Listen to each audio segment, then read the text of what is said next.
possível combater de fato a corrupção?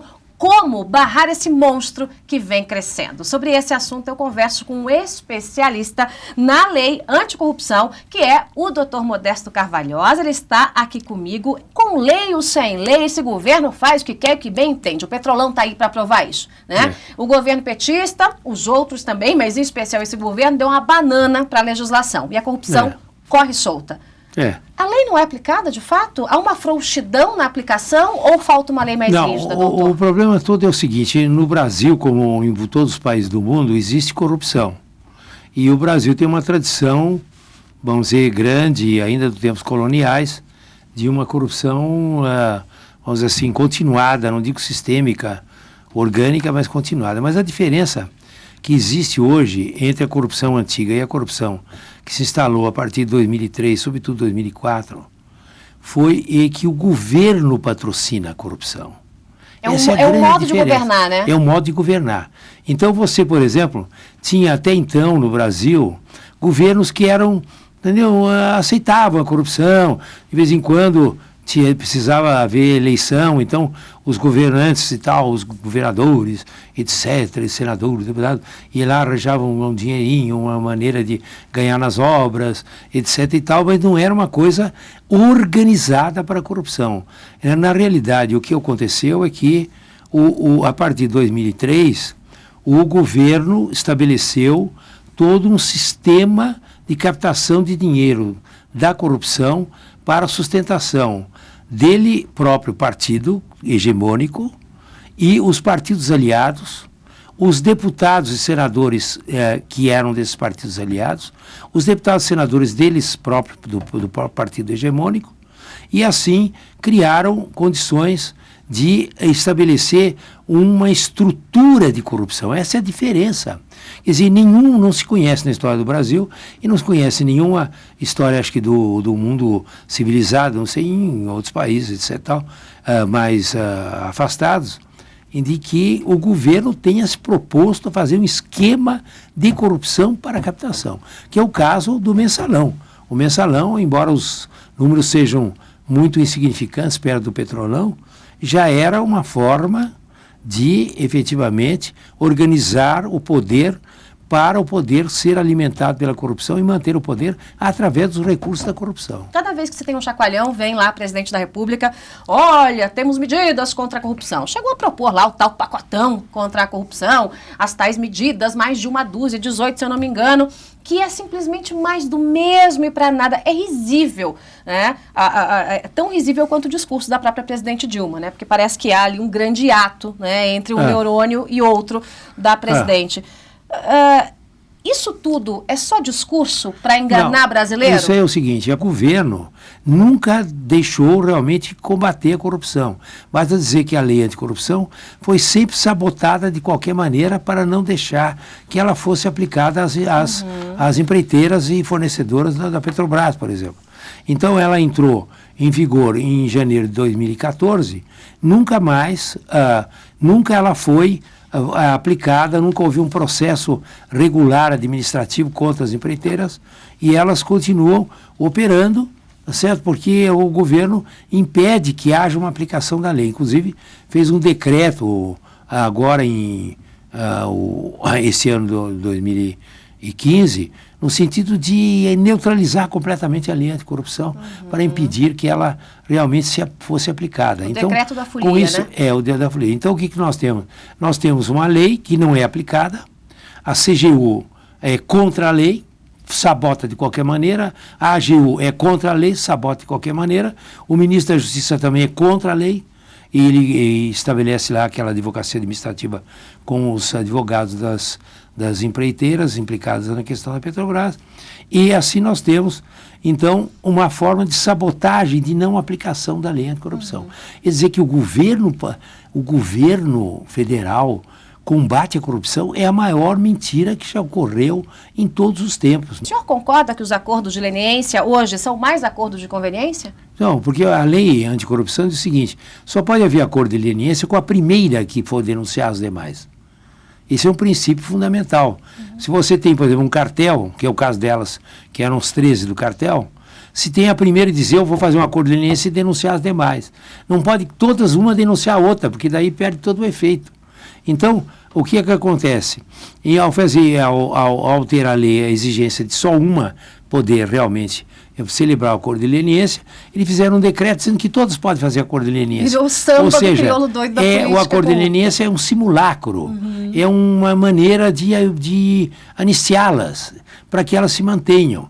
E essa coisa de que elas realmente vai quebrar o país por causa delas, e que elas detêm a tecnologia, é uma conversa, porque, na realidade, essas empresas, elas levaram a um prejuízo da Petrobras que não foi de 8 bilhões e 600 milhões de dinheiro que sacaram do caixa da Petrobras. Levaram a uma não amortização do capital aplicado de 88 bilhões. Ou seja, elas não entregaram as obras, elas não entregam as obras. Porque na medida em que uma obra é objeto da corrupção, ela se torna uma forma de manipular a corrupção. Ela não interessa mais a obra.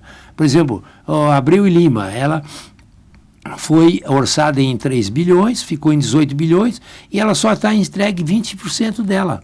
O resto é carcaça, o resto é uma área bombardeada. Agora, há fatos claros e objetivos que poderiam levar a presidente a um afastamento, seja por cassação, impeachment, não digo, é um processo, por crime de responsabilidade, porque o processo de crime de responsabilidade não quer dizer o impeachment.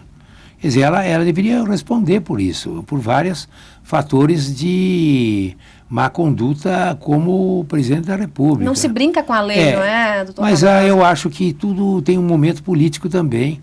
Não sei a que ponto chegará quando chegará esse momento político. Mas eu acho que realmente a situação, sob o ponto de vista constitucional, ela realmente infringiu inúmeros dispositivos da Constituição e das leis que estão baseadas na Constituição, como essa lei realmente de responsabilidade fiscal também.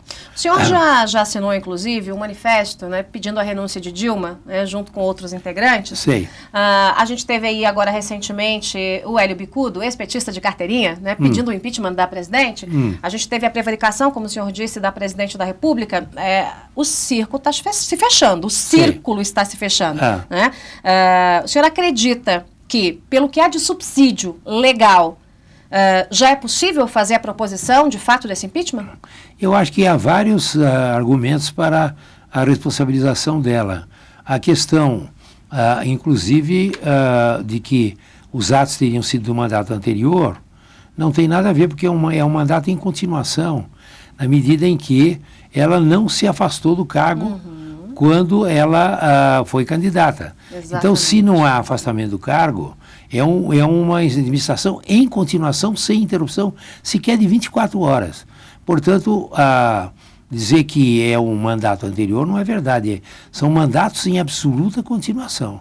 Então, aí, essa questão de que as coisas aconteceram no passado não é bem verdadeiro sob o ponto de vista jurídico. A delação premiada é um grande instrumento para o país, não?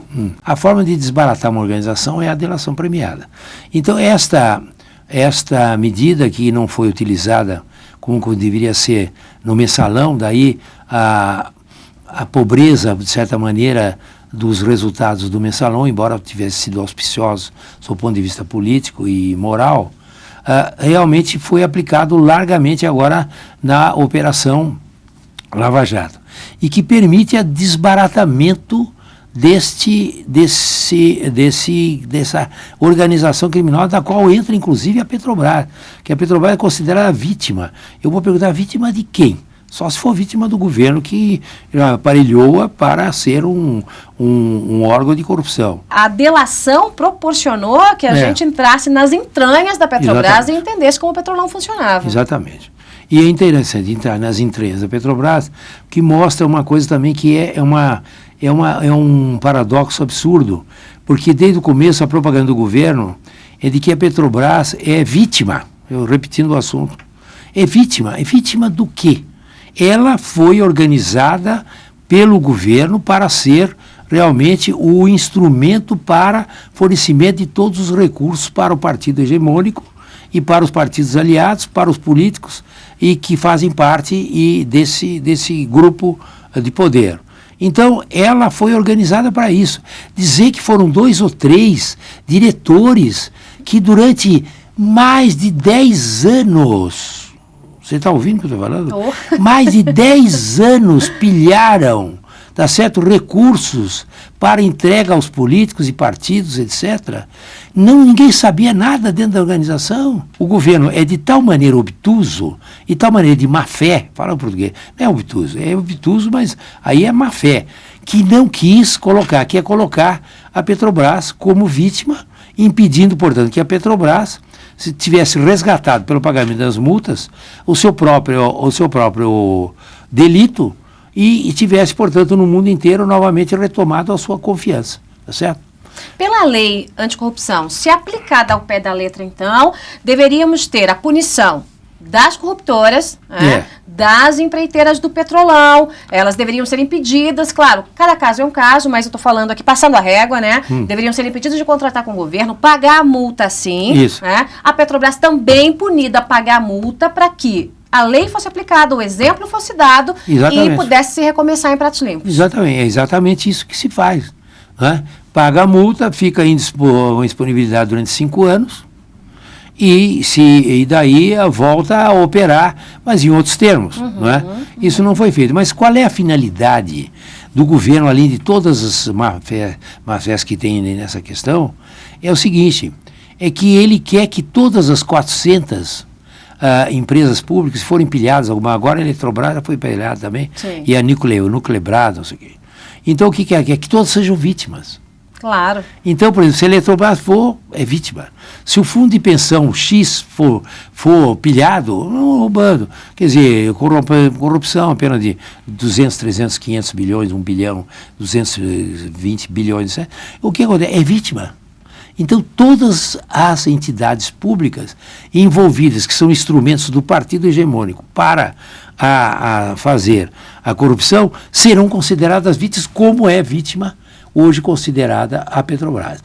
Veja a coisa maquiavélica ao mesmo tempo. Distorção absoluta. Absoluta, de tudo, né? Dizer que são vítimas. A empresa pública é vítima, ela é um instrumento sem ela não haveria corrupção, sem a Petrobras não haveria Petrolão. Ela que é a organização criminosa, que proporcionou todo esse esquema de corrupção. Como é que a gente põe um fim nisso? Aplicação dura da lei, uma lei mais dura. O senhor apoia, por exemplo, a campanha do Ministério Público? Corrupção não, as 10 medidas contra a corrupção? Tem 2 coisas aqui, é importante. As 10 medidas do Ministério Público, elas têm um viés, algumas delas, muito processual, que são fundamentais, que são referentes à questão de prazo prescricional, andamento de processo, etc., que são muito técnicos e muito importantes para que não haja a prescrição, que é a forma de que se hoje usa para livrar os réus. Mas tem outros que são muito ligados à cidadania, que é a questão, sobretudo, da denúncia, que é um sistema que se usa nos Estados Unidos, em que você é vítima, por exemplo, de um fiscal da prefeitura que vai lá e extorque de você um dinheiro, você vai lá e faz a denúncia. Ele me extorquiu aqui R$8.000 para fazer uma reforma na casa. Então você tem a possibilidade da denúncia. Essa criação da denúncia é fundamental dentro desse pacote. E as outras medidas, as 10 medidas, são absolutamente necessárias do ponto de vista técnico-processual. Agora, o mais importante para sair da corrupção é criar aquilo que nos Estados Unidos existe, que é o performance bond.